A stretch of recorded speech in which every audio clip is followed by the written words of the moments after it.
Coach, you talked about Cameron Fountain being one of the more improved players. What have you seen from him so far in camp that's backed up his improvement? Just consistency. He picked up right where he left off at the end of spring, and he's starting to emerge as more of a vocal guy out there too, so he's taking that next step on and off the field.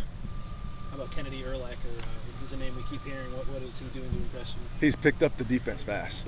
For a guy that wasn't here all spring, he gets here.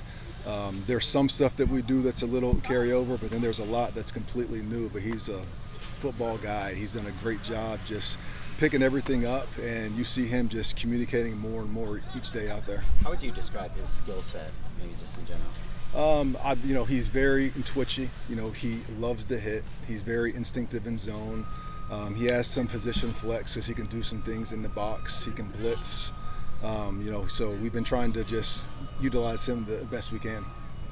I know he and his dad are two different people, but have you had much communication with Brian, or what's it like dealing with him as a parent? I have not. When we were going through the process in the portal, I had a conversation with him on the phone. But since he's been here, I have not had any interaction with him. But KU's just been locked in. How has this group been 13 practices in? It's your third year. Do you think that this group is more advanced than other defenses you've had 13 practices in? I think just having the core of guys that was here this past spring were probably a little bit more ahead. I think last year we were probably at the same point from a coverage standpoint, but I just think what we're doing with our D-line and backers, just having all those guys that were here this past year, it's just really sped up the process. Lincoln talked about linebacker depth being something he was interested to see how it plays out. How have you seen that this fall, and what guys are sort of hitting that level of trust that you need to see them to play? It's been super, super competitive, and depth in that room is going to be important just because there's no one in that room that has started in entire year. You have EG, who's been a starter. Outside of that, no one's started a game, but there's a lot of talent in the room.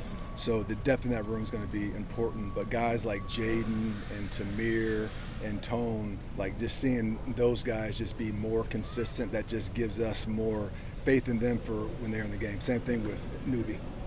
Who's separating in the cornerback competition? Last time we spoke with you, you mentioned how you were looking for someone to break free from the group. Is anyone doing that? It's gotten more competitive just with Chase and banged up with Prophet and not out here. It's meant more reps for everybody else, and it's still super competitive.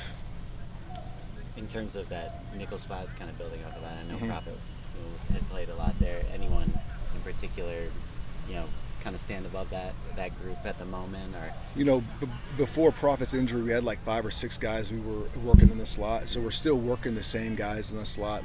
Most of the safeties have the ability to play in the slot, and then the only guy that's been new that we've been trying to get working there has been DJ. How tough is a freshman stepping in at a corner spot? It seems like that's certainly one of the harder positions to pick up in your first year. It is tough. I went through that my freshman year. It's the speed of the game is completely different. You're playing against a dude every single week. The quarterbacks are better. The ball comes out on time. I would say, that and defensive line are the two toughest positions to adjust going from high school to college. It seems pretty unique that a guy like Alex Graham can. You said he was playing multiple positions, right? Is that pretty rare, at least in your experience? It is. I would say just the, he's done a great job getting better each day, but the thing that's been most impressive is just mentally. He's a high football IQ guy. He's not just interested in knowing what he does. He wants to know what's going on around him. He's very similar to Kamari in that sense. He's just young.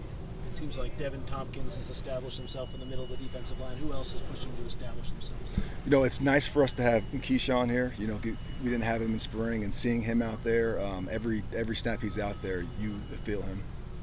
Lincoln mentioned Des and EG as the 1 and 2 linebackers right now. So what have they done in this fall particularly to kind of separate themselves? The versatility.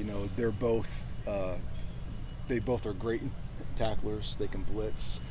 You can make an argument that they cover tight ends better than our DBs, and just some of the things that we can do with them in space from an athletic standpoint kind of separate them. Because they just have natural athletic ability or instinct, or how do you explain that? Yeah, Dez was a safety in high school, so last year was his first year playing inside backer, so now that he's been playing inside backer for a year, you see all the safety background stuff work in his advantage when he's in coverage. And then you have a guy like EG, he can do just about anything. We can line him on the edge, we can line him off the ball. There's times we have one-on-ones, we put him on tight ends, and he's our best guy on tight ends.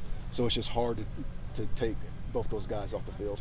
Do you like Tamir better at Mike or Will? He's been taking reps at both, same thing as Jaden. We want both of them to know just inside backer because, at the end of the day, we want the third best inside backer in the game. Jakeem is obviously very young for his age. Where is his IQ, or where does his IQ rank maybe among guys that you've had come in that young, or freshmen just in general? You could put him in the same boat with Alex. Just how fast they've picked everything up. And the biggest thing with them is they don't make the same mistakes twice. They're going to make mistakes out here every day, but they're not making the same mistake over and over again. Once they make the mistake, we correct it, they come out here, and it shows up the next day on film, which is super impressive.